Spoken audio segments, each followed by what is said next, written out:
G'day, we're David and Paula. Like many people, we've been working hard for many years and we're too young to retire, but we've decided to take a gap year from work. We've bought a new van and we're doing a lap right around Australia. This episode we explore Cygnet Bay Pearl Farm, Paula harvests a pearl, and we visit the remote Sunday Island with traditional owners, all before heading finally to the Gibb River Road ahead of a major flood system.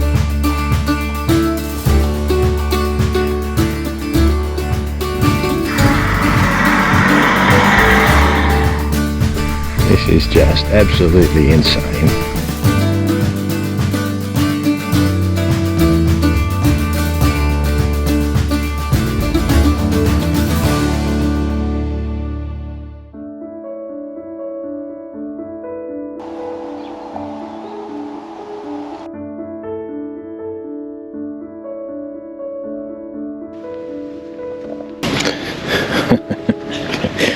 Good morning. So we're at Cygnet Bay Pearl Farm, and we're going down. So we've had a good night's sleep, camped up at the Pearlers village, and it's been very good. It's not a bad campground at all. The actual campground is pretty good, isn't it? Yeah. So we'll head down and do a pearl farm tour, and then later today we're going to do a cultural tour, including some island hopping and out to the old Sunday Island mission, which is obviously long since abandoned. So one of the local traditional owners will take us on that. So we've got a big day, and then we're booked in for dinner at the restaurant here. So we've got a massive day. Yeah, we'll be knackered. Anyway.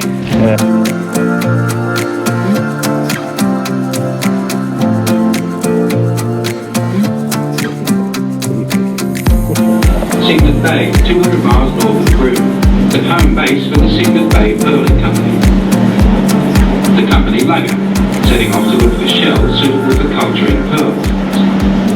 And the shell is what it's all about. The largest pearl producing oyster in the world, can live up to 30 years in the wild, can grow up to the size of a dinner plate. Crazy. And yeah, you would walk along picking up shell as you go. He was only one of 5 people still doing it. Some very, very smart man. How he did this in about 1914. When we get down to the harvest shed and I go into more about that, you will just be like, how has he figured this out? So we have under us very, very strict quota.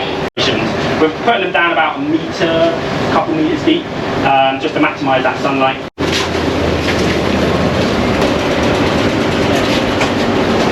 This is a small amount of space. The gonad sac, where they're putting that kind of nucleus in, is right at the back here. This is a small amount of space. They have to perfectly place this peg in, because if they place it too far and they rupture that abductor muscle, you kill the oyster, it's not going to grow the pearl. This guy is actually destined for the dinner table, and unfortunately, he's reached his quota. He's given us a couple of pearls, and he's ready to go, unfortunately. So we're going to take him up here. I know, I'm vegetarian, think how I feel about this. So that was that stuff that I was talking about that secretes that liquid nacre that gives you that pearl.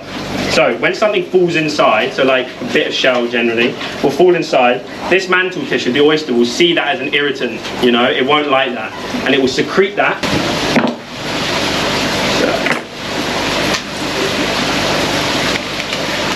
Ooh. There we go. So, let's get rid of that. This is that beautiful mother of pearl that started the industry. Am I going to be able to lift it off?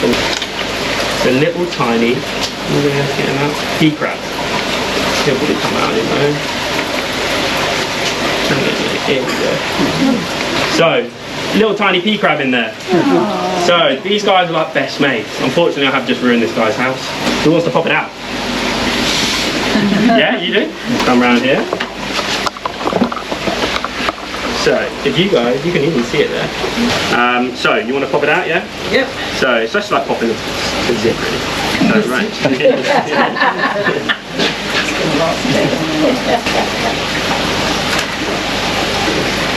in there. There we go, it's coming, it's coming. Come on, keep going, wrap it up, go on. There we go. Keep going. Voila, now take grab it for me.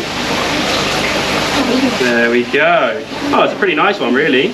So, This is as close as we're getting to a natural pearl, but we can't call it that. I'll pass it around. Don't pocket it, please, on my first solo day. Please. Is there only one? So that's what I'm going to feel for. So obviously that 1 in 10,000 chance is still happening. So sometimes you might find a natural pearl. Obviously, it's very rare. I don't like it myself. It doesn't look too pleasing. Have you tried it? Yep. Oh, what did you think? Bit of tonic or just on its own? Yeah, on tonic. And it was $160 a kilo. Why? So yeah, we send it off to the restaurant. We sell it obviously up there. They cook it up. They cook it in like a fruit acid. They're the most expensive. Then you've got your drops. So they can be used for jewellery. They are still pretty popular. They're a little bit higher than they are fat. And then you've got your baroques. So very odd shapes inside. You look weird. Just come out. But they are.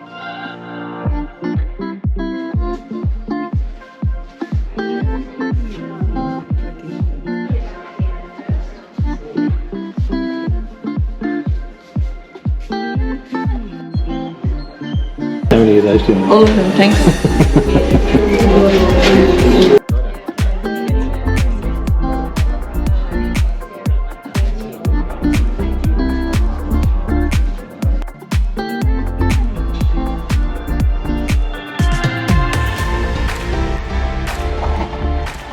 Okay, I'm just going to give you these headsets because I can continue to talk to you as we're cruising. I've just got to.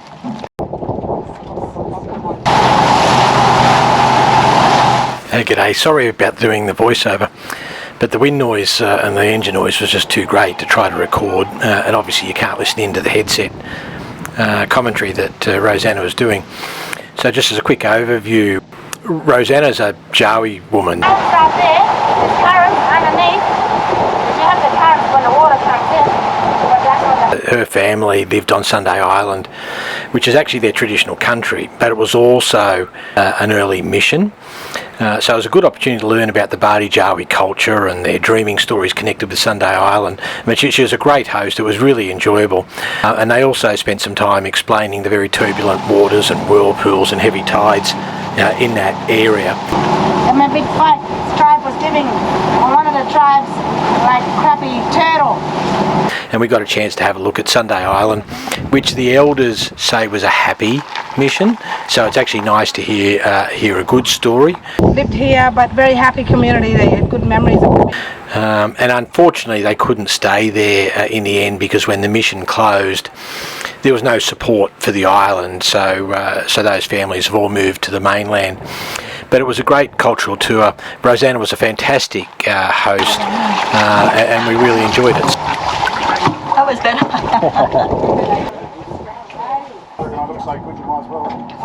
Yeah, we then got taken to another special place, and sometimes you can go swimming there. Rosanna also told us the traditional story of how the springs were believed to have come to being. We then enjoyed some damper on the beach, jumped back in the boat and beat the storm back to Cygnet Bay.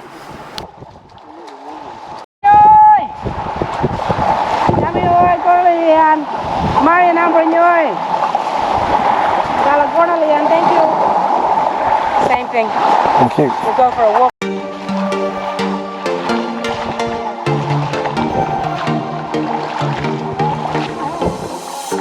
We're moving through the night like we're from a different star, flying over streets and a broken heart. Let's clean. Remove all the top bit, and then you can drink it as far as you can. See, the water comes out of the rock, so our story for here. A giant turtle climbed over those rocks, busted the water hole up the top there, busted the water table, and then water continues to flow from the top down. He busted it out, it came out, made his way out, and made his way out the bay. Ain't nobody gonna hold us down. Break all the rules, let them run and hide, baby, 'cause we got the light. Gonna let the world know.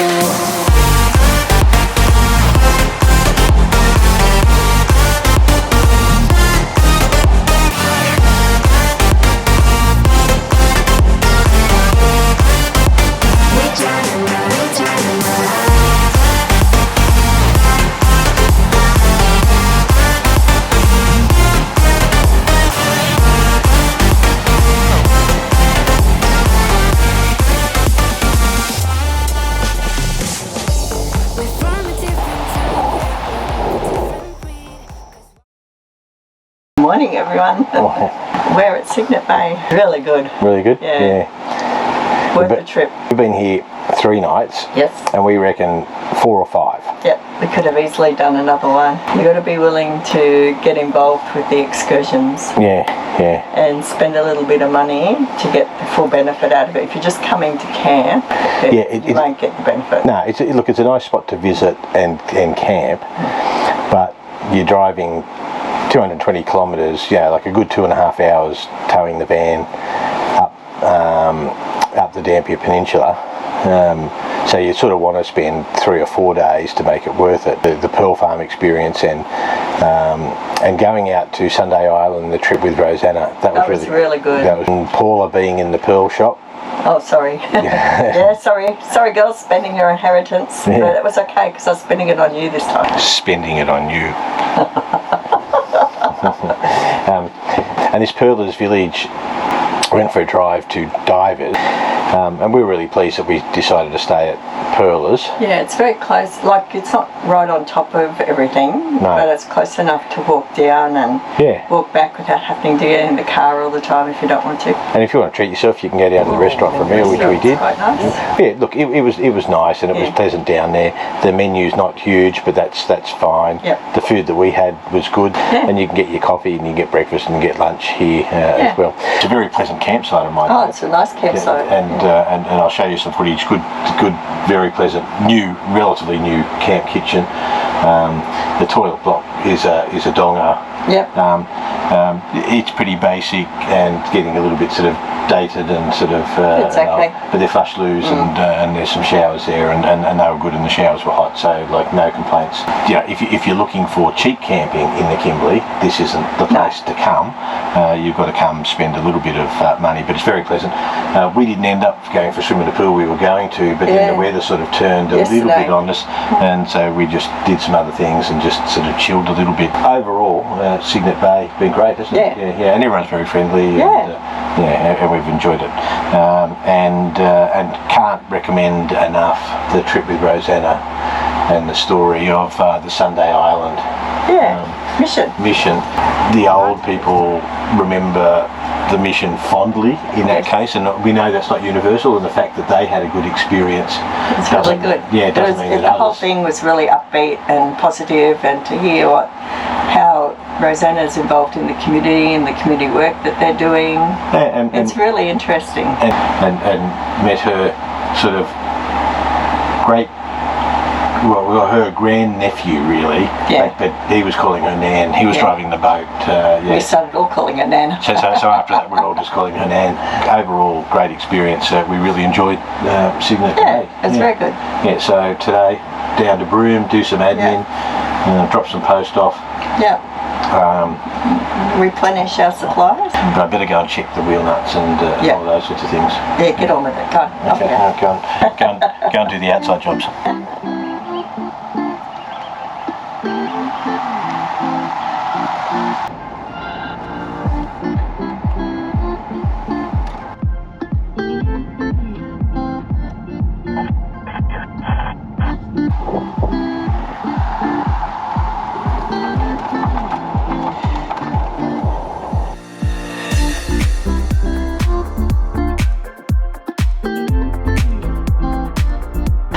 Still got your bed here. Good morning.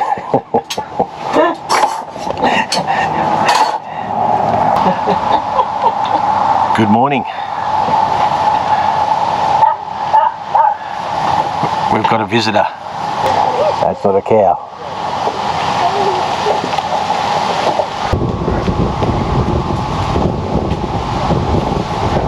This is what happens in free camps in northern Western Australia. Another good overnight stop.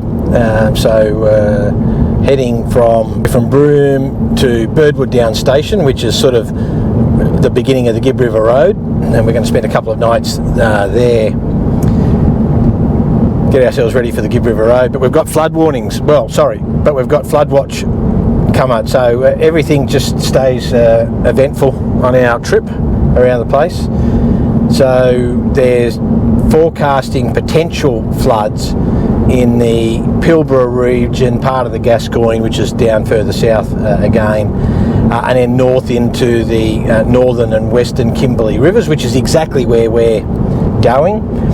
So we'll just have to watch to see what that all means and what impact that has. So anyway, we'll have to fuel up in Derby anyway. So we'll just put some fuel in, extra fuel in one of the Jerrys, if not both, just in case there's any disruption to fuel. And then when we get to Birdwood Downs, we'll just have to have a watch to see what the update for the flood watch is and what impact that has. We don't think that it has any particular safety implications. In that if you've got some warning, then you just get yourself somewhere where it's safe. It's more that it will have an impact on the roads and the Gibb River Road, and of course some of the crossings, depending on what the nature of the floods is like. But it is interesting, when we were down at the Dampier Peninsula in Cygnet Bay,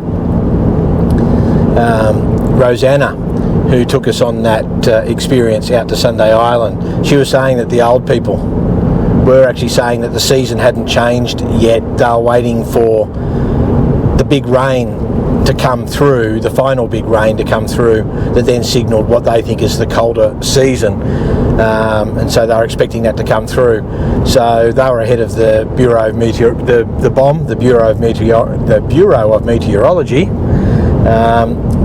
and it just goes to show that traditional owners sort of know those seasons very well. So anyway, good overnight stop, and we had a bit of a visitor this morning who came wandering around, sort of massive Brahman Bull. Decided that just to let everybody know that he owned the joint. Came in, bit of a look, left again, and we'll get back on the road.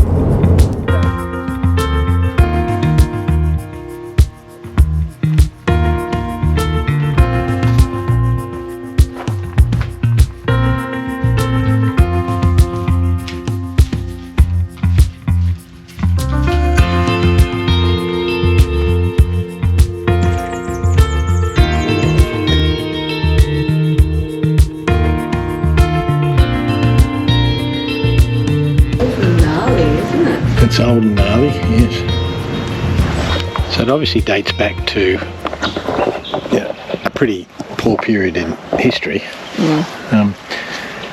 But just reading that, it's not 100% clear that it did actually get used as a prison tree. Right. Well, they're not sure. So it was said that this is where the troopers would stop over if they had prisoners, and and obviously particularly Indigenous prisoners, and that they'd lock them up here in the tree when they're overnighting. But when you read into it, they're not 100% sure. That's what happened. It was reputed to do that. So pretty sad either way, because it obviously dates back to a period, because they're sort of talking about relocation of young people to try and keep the older people under control a little bit more, and bringing people in from Roebourne and those sorts of things to try and suppress some of the local community. So still a pretty poor period in history. It's certainly been around a while. It's as Paula said, it's an old and gnarly tree. Gnarly. Very gnarly. Very, very gnarly. Yeah, it's easy to forget that all these areas were at threat during the war. Broome got bombed.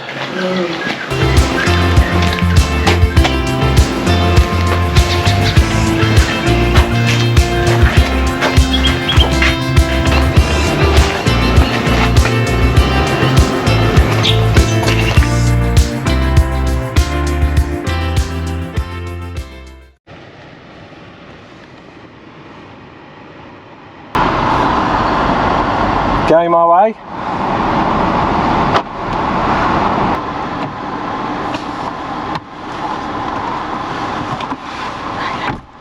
So we didn't stay at Birdwood Station for quite as long. We were originally going to be there for 2 nights. Yep. But we've been watching this flood watch. It's sort of been pushed back about 24 hours. And they're stating that it's still coming.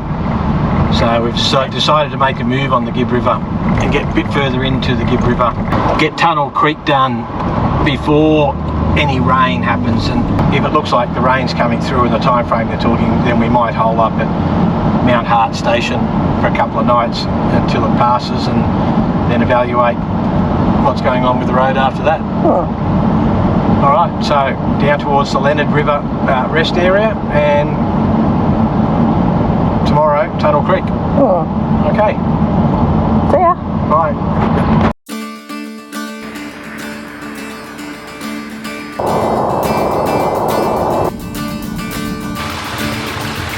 Stay tuned. Next episode we commence our drive across the infamous but magical Gibb River Road. We get flooded in for longer than we thought, and when the roads reopen, we put the car and the van to the test. So the rain got here overnight, so they were predicting that the Gibb River Road would close.